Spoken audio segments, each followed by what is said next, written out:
Hello and welcome to the show, and an episode where, after a couple of weeks pretending to get on with salespeople, we're back amongst our own and talking about the future of product management recruitment. Speaking of product management recruitment, this episode is sponsored by me. I'm currently looking into consulting and would love to help you with any of your product management, product leadership or product team problems. You can check out onenightconsulting.com if you want to find out more or book a no-commitment intro call. And make sure you share with your friends, colleagues and even your enemies. That's onenightconsulting.com, and that's night with a K. But anyway, enough about me. If you want to find out more about whether the future of recruitment is in the Metaverse, get those VR goggles, strap them on your head, and come with us on One Night in Product.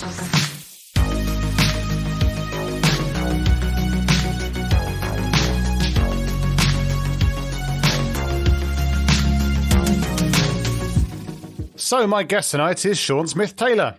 Shaun's a self-described sports-obsessed product geek and barbecue enthusiast, which leaves open the exciting possibility of me resurrecting my product manager barbecue question. You can press the red button for that premium content. Shaun once worked doing data entry for a bank and was so horrified at the inefficient processes and multiple stakeholders, he decided to go all in with AI and even, God forbid, the Metaverse.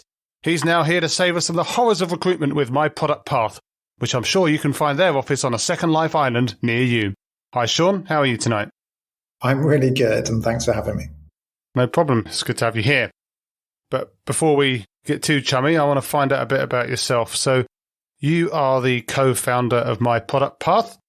What problem does My Product Path solve for me specifically? Quite a few. Oh, good. So I think if you're the so we'll start with a couple first. So My Product Path specializes in helping both the candidates and then also companies, right? So as a candidate, we've got a really slick user interface that the candidate can go from one end of the recruitment process, i.e. applying for a role, to going all the way through to signing the contract. Yep. And being onboarded with that institution. For a company, it's a little bit different. So we provide a SaaS interface to the company. They can view, they can track, they can progress their applications.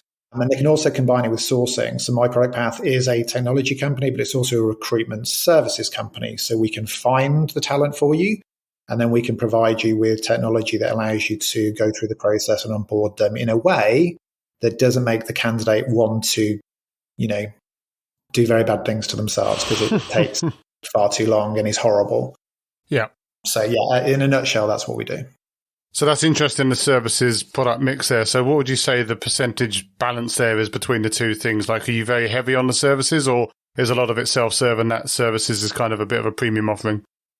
I think it's evolving. So we've got 3 strategic customers that are very much on the service element. And then we've got a lot of, not a lot, but we're now increasing the number of plug and play customers. So we're onboarding about 1 a month in terms of plug and play, because we only started 12 months ago. And we've got 3 very strategic customers that are massive, that require the more premium service. Oh, the old white gloves on. Exactly. But why should people use My Product Path and not, say, one of the other ways that they can go and get a job, like, for example, LinkedIn or Otto or all these other companies that are out there that can probably, in some ways, legitimately and in some ways non-legitimately claim to do much the same stuff that you just said? Yeah, well, I think there's depends on the motivations, of course. But I think, the reason that My Product Path was started was that I, as somebody that hired people, was just really lost with what I had at my disposal to do it, right? Because you either need an internal function that, let's be honest, the internal HR teams, whilst we love them dearly, are generally a function that don't really add, a huge amount of value on top of carrying out instructions of what you tell them to do. Well, they're the ones that I worked with anyway. Yeah. I think so. You've got that element which we can help with. I think the other area is also around technology. So what we saw a gap in the market was that there was nobody specializing in product management. So My Product Path, the name gives it away, right? So we provide a user interface for candidates and customers to be onboarded through a product-centric system.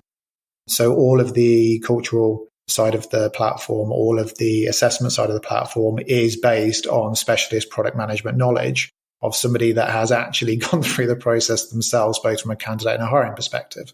With LinkedIn, you don't get that. Yep. So I think that's probably one of the first differences. But I think the other difference is we do an end-to-end journey. Right. So, as a candidate, you can have both the human and the non-human touch of, product specialists. From a company perspective, you have the same. If you go to an Indeed or a LinkedIn or a Storm, you're going to have somebody that is effectively a salesperson that's read a couple of books, right? And might know a couple of buzzwords that, might try and woo you. But if you're any good at product, you'll see through it straight away. And you've still got a pretty manual system where you're reviewing PDFs, emails, and it's not very intuitive, or it's not very, I wouldn't want to use it. The reason we started my product path is I got really angry with the recruiters I was using. I binned them all, and I took a punt actually on a partnership with Ash, who's my co-founder. And the way he approached me was to do a podcast, right? Which I thought was quite novel. He wanted to do a podcast. Now, he's I love him dearly. He's a complete idiot when it comes to technology. So we smashed this podcast. Yours is brilliant, right? But this was epic. And the guy forgot to record it properly. So we had literally like 20 minutes of gold, which there was no context for. So it's nearly as bad as me forgetting my headphones today, right? But it's not quite as bad. So sorry, long-winded answer to what you asked. No, that makes a lot of sense. And just for full disclosure, there's been at least 2 podcast episodes that I've released out of the 140 odd that I've done so far that I've had to completely re-record my half of the conversation because it came out either, well, actually not, there's no either. It was basically just unusable from like the wrong microphone. And I'm never going to say which ones they are, and hopefully people will listen to them all and try to guess, but I completely feel your pain. I've also been interviewed on the radio before and not had the microphone turned on as well. So there's got to be a solution to that, right? There's got to be some kind of product out there that can help us with this sort of thing. Well, if there's not, maybe that's a joint venture, right, for some time in future. There you go. You saw it here first. Dragon's Den / Shark Tank next. But you've touched on it already around being around product people and being a specialist for that area and that industry, or that, I guess, that function. Is it just product people, or do you cover a wider selection like developers and designers and maybe other people in and around product management and around product companies? Or do you really niche down on the product people themselves, the product managers? Yeah, so at the moment, it is just my product path. We have done roles at the side of it. So we've done delivery managers, we've done software engineers. We've recently actually spun out a mortgage broker, this is completely different, right? But we've mortgage broker side, which is called My Mortgage Path, right? Because there you go. It makes sense. And the reason for that is the product market fit was absolutely outrageous. Like the sign-up process was, it was on bulk. People were recruiting like 40, 50 at a time. And it was horrible. It was so painful. It was outrageous. So we've actually got decent market share within that market already. And what it's leading us to do now is we'll be rebranding in the next couple of months to My Career Path, which will have basically product verticals beneath them, which will be product, it will be mortgages, it will be software, et cetera, right? And if anybody has any need for a specific product vertical, then drop us a note and we can have a thought about fast tracking it. But I think that's kind of the ethos, but underneath all of it is the technology, right? So we have an ATS system, and we have a product pipeline system, and those two can be used. They've been made by people that understand product for a start, but they can actually be used on any of the verticals. But we started with product because it's what we knew very, very well, and it's also an area that is fundamentally underserved. Yeah, that makes sense. But I was going to ask, you're building something for product people, and of course, I'm one of those, and I know how product people think, or at least I think I do. I'm sure you do, or think you do too. But I guess the question is, when you're building stuff for product people, don't they know all the secrets that they can use to basically get you to build all their feature requests ASAP? Or are you quite good at just fending those off? I think there's 2 things. So I think the user feedback's amazing. So as we were going through the betas, we had a group of 15 people that we were testing it with. And that's the great thing about product people is they're always going to give you your opinion, right? Now, whether you take that opinion or you don't, you're going to get it. Well, from good people anyway. Yeah. But what we have done in terms of the second thing you said is, sure, some of the strategic customers, we won't fork the product. I'm never, ever going to do that because I've felt the pain historically when that's happened. But we do develop everything on a module microservice level. So we might develop, and we are developing actually, different modules that may only be used by 1 or 2 strategic customers, but that's fine because the return on investment's okay. But it is plug and play. So again, I think the reality of the situation is, there is no recruitment company in the world today that offers the ability to source, find quality candidates, and then put them through a piece of technology that's automated and actually you want to use. So from that perspective, the plug and play is okay. I think as we scale, as we go into different sectors, it's going to be interesting how the technology and the architecture sits. We've got a really good development team at the moment, but they're going to have their hands full over probably the next 2 to 5 years. Well, speaking of hands full, I also noticed there's a mentoring section on the website and was going to ask you about scope creep, because that feels like another thing that you've got going on, which maybe isn't part of your core mission, although obviously really valuable and something that I massively support. So is that like a separate part of the platform or just a service offering, or like how does that work?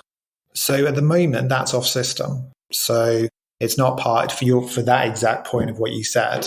The technology scope creep, I get excited by things very, very quickly, right? So I have to stop myself trying to build different components all the time. Yeah. Ultimately, though, when we've got the user level, what I think is a critical mass, then actually making it into a marketplace that has mentorship, has training. What I really like we're doing again this manually today, but if somebody doesn't get the PM role, for example, that they're going for, then again, positioning them to understand why. The communication element isn't great from recruitment companies, right? You very rarely, they ghost you, right, when you don't actually get a role. So actually providing a mechanism that actually will inform them, how can they benchmark to that role in future, and provide actually a marketplace that does that is really important to me. And that will be an area of focus going forward. And that will include the mentoring side. But at the moment, it's off system because we need to take advantage of the use case we currently have. And if we don't have unlimited resources, so we can't go for that at the moment. No, that makes a lot of sense. But again, very interested in that as a concept. So obviously keep an eye out on that. But I don't think it's controversial to say, and it's something that I've chatted about on this podcast with a few different guests in the past, that product job specs can be a real car crash. Like, they can be confusing.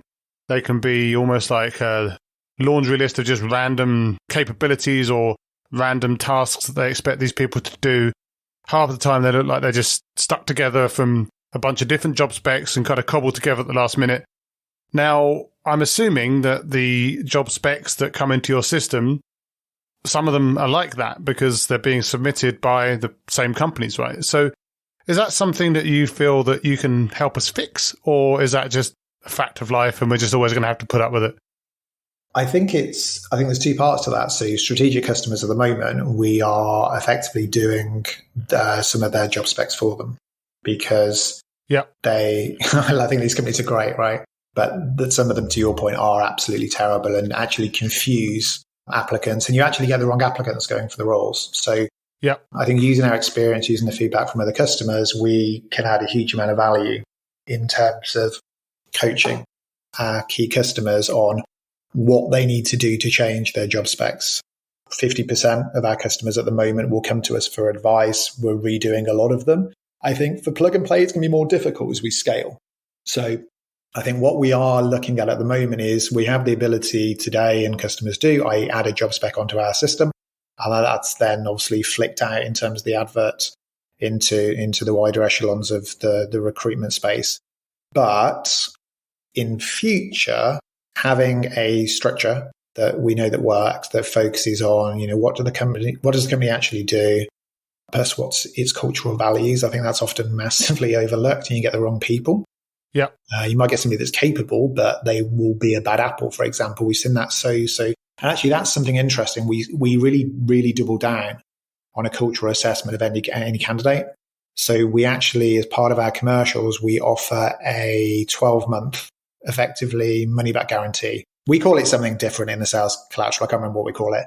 But actually, usually that's like 90 days tops. But we're so confident from a cultural perspective, we'll get that right, and competence is easy. So from that perspective, that's something we can do. And then also, a lot of our job specs are outcome-based rather than you will deliver X, which is effectively, we can go on to the PO versus PM discussion, but that's probably a different topic.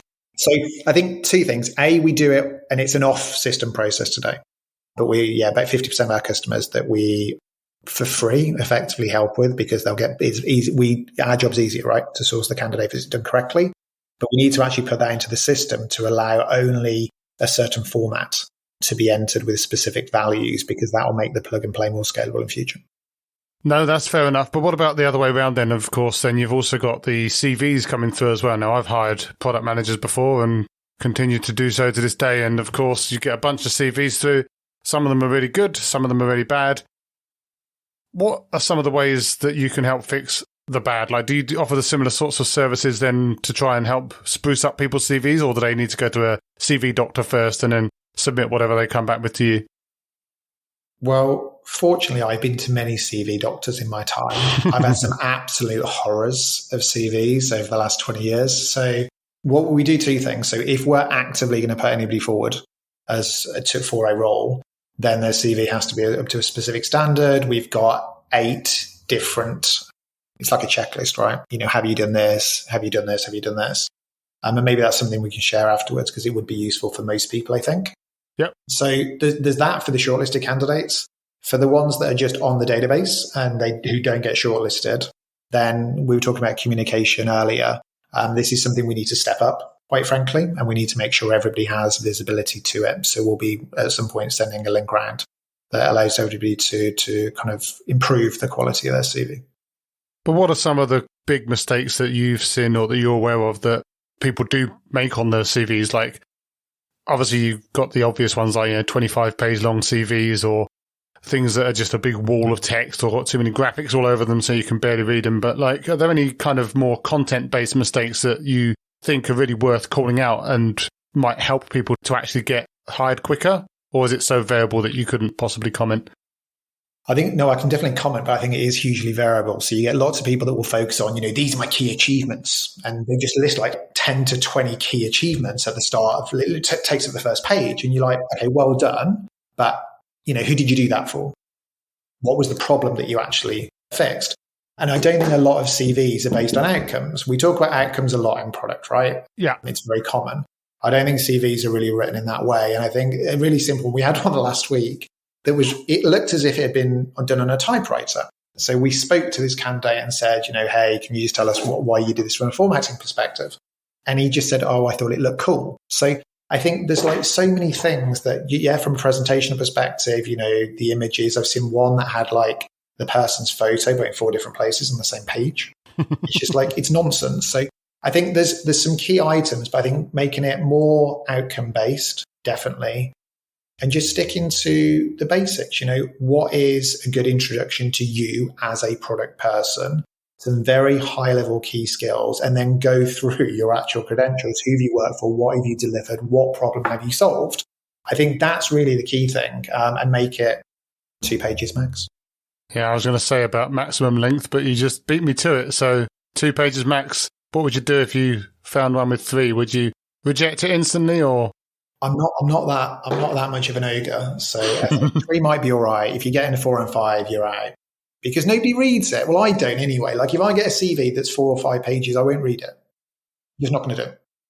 No, that's fair enough. And, us poor recruiting managers have got our own time to think about as well. But this then leads nicely into another topic around the dreaded ATS systems that you spoke about as well, that you have one yourself. And it's something that you get a lot of negative stories about, certainly on social media, around like, oh, I don't know, the ATS has automatically kicked me out and it's biased against me and it didn't even look at my CV and everything's just all being hired by AI now and nothing's fair and I didn't get the job because of X, Y. Like, obviously, that isn't impossible, but do you think that your ATS or ATSs in general get kind of unfair heat around some of this, or do you think that it's a fair paranoia to have? I think it is fair. And I think it's the use of technology. So everybody talks about AI, but from an ML perspective, specifically, ATSs aren't using unsupervised machine learning, and they're not. If anybody says they are, they're lying. Or if they do, then show me. Right? Contact me afterwards and prove to me you're using unsupervised, because you're not. So, and let's park unsupervised for a second. I think one of the main problems is with semi-supervised, which is super, super important. I think there's lots of value to it. You are still reliant on labels. Yep. And labels need to be programmed by people that actually understand what they're doing. So having a product-led recruitment agency with an ATS is quite helpful. I think, from our perspective, that's what we will be investing a lot of time in. I think the unsupervised part is something I'm really interested in. I've had 2 years of experience at an AI company recently, and it really opened my eyes. Unsupervised is the absolute magic. But, going back to, that takes away the human bias, right, straight away, because it's unsupervised, as long as, again, the red flags are programmed correctly up front.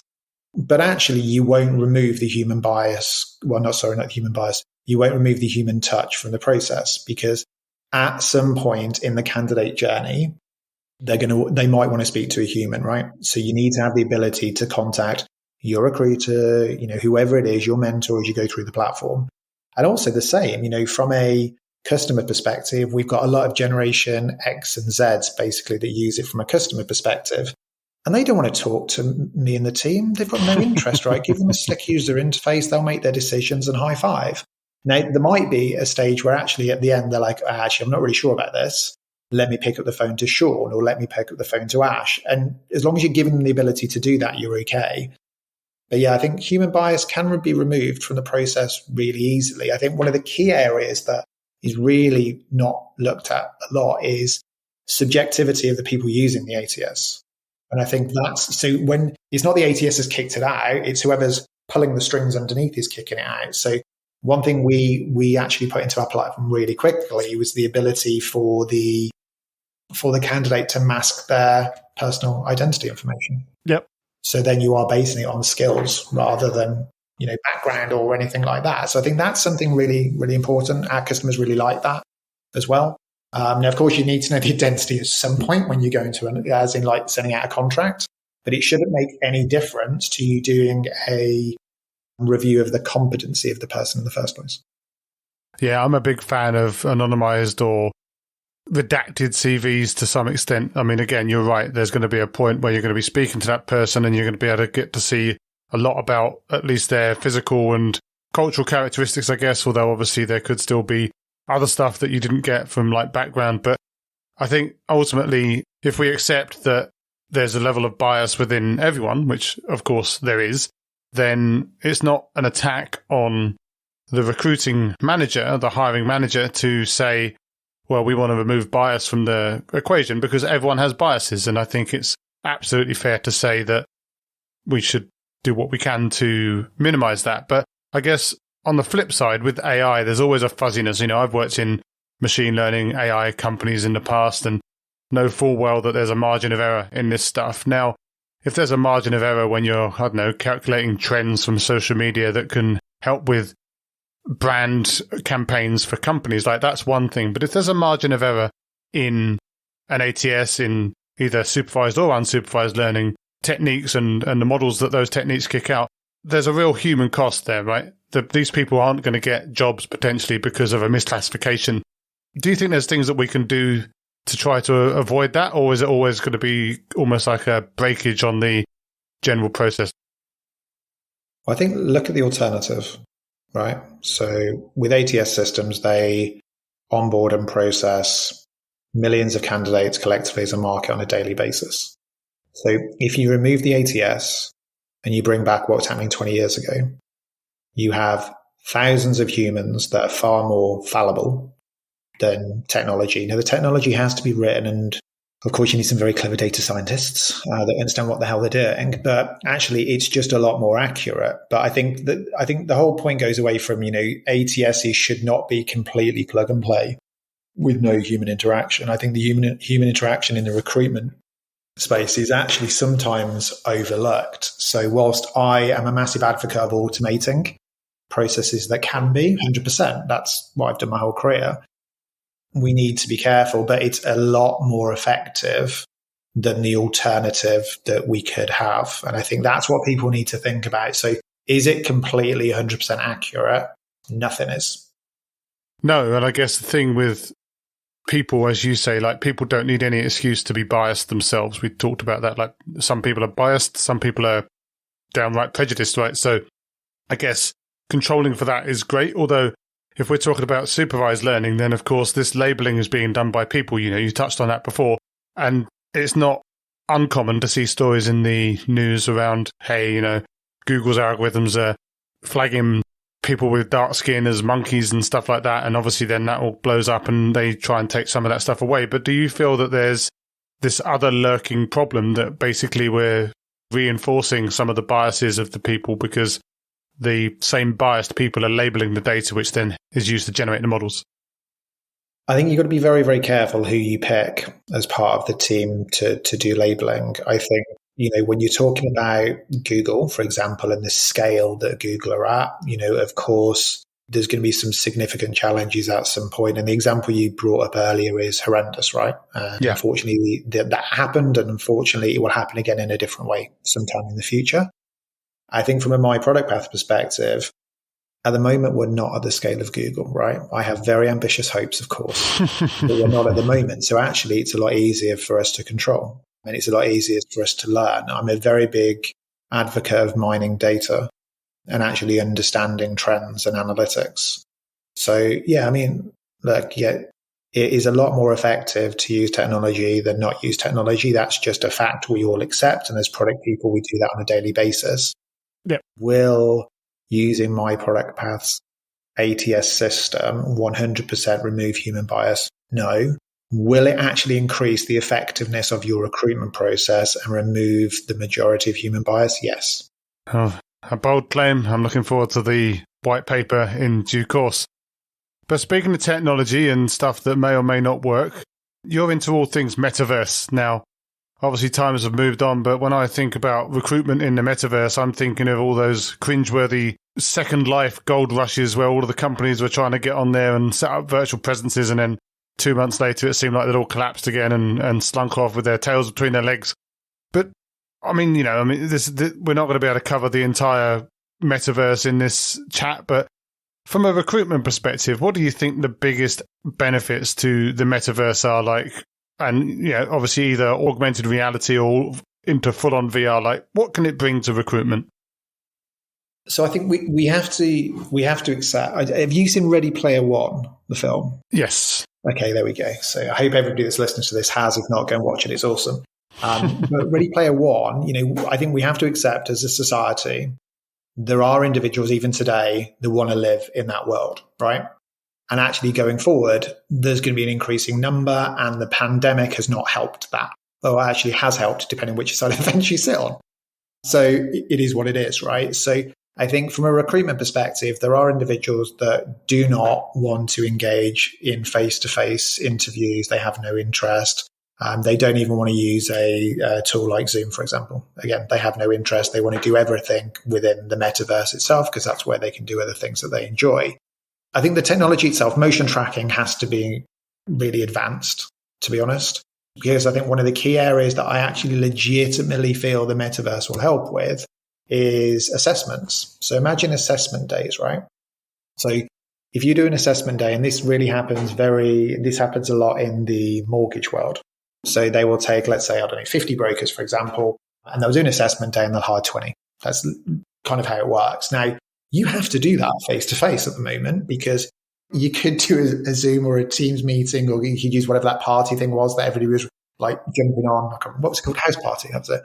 And so you could kind of use something like that, but it's not going to work. So I actually think if motion tracking actually improves, then you will be able to engage in a way from an assessment perspective, read people's body language that you can't do effectively today. I can see you, right? Great.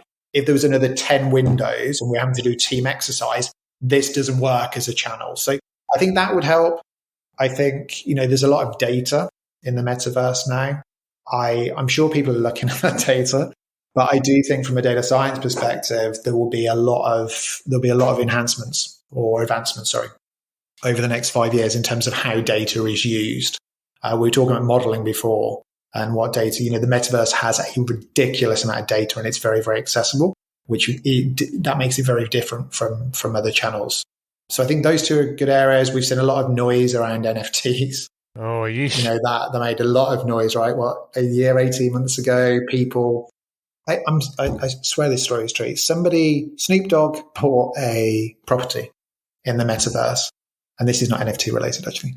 But then somebody paid like 1.6 million for the plot of land next to Snoop Dogg. 1.6 million real money. Like the world has gone mad.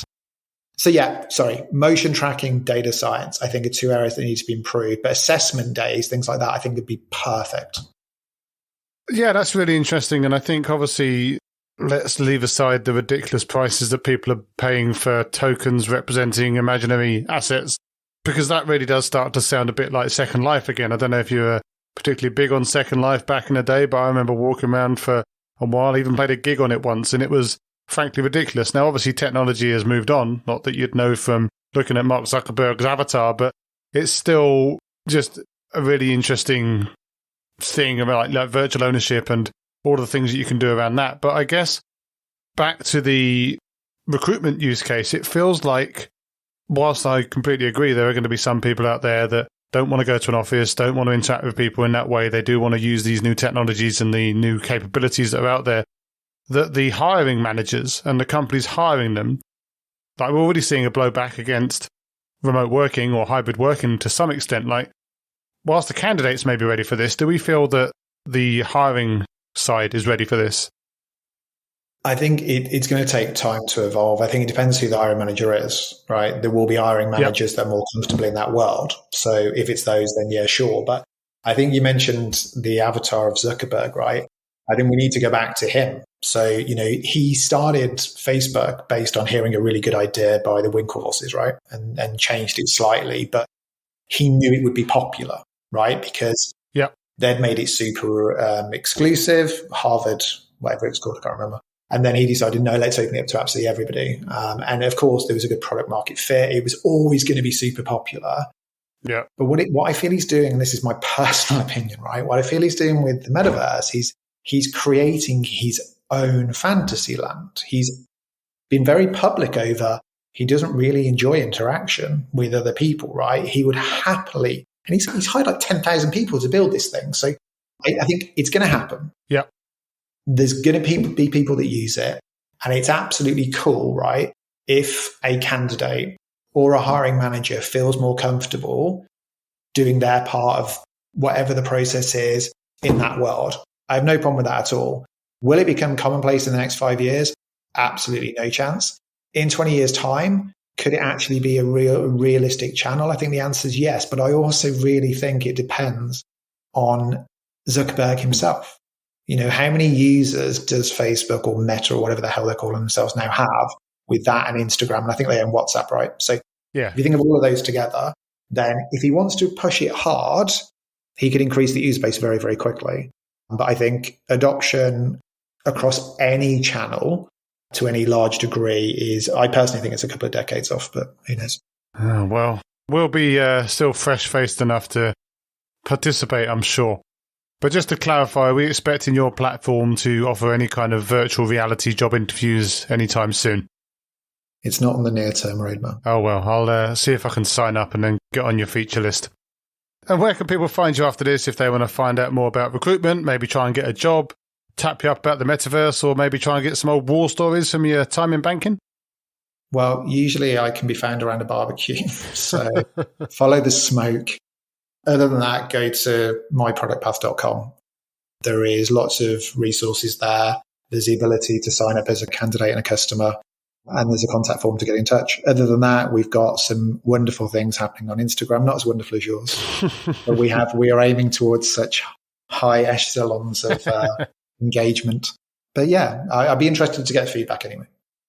Oh, absolutely. Well, I'll link that all into the show notes and hopefully get some feedback and maybe even some prototype avatars heading in your direction.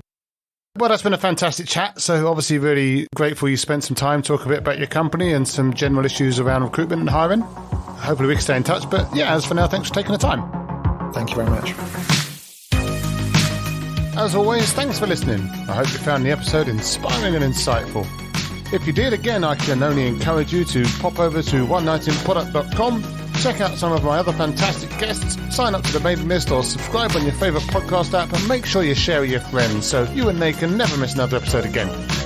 I'll be back soon with another inspiring guest, but as for now, thanks and good night.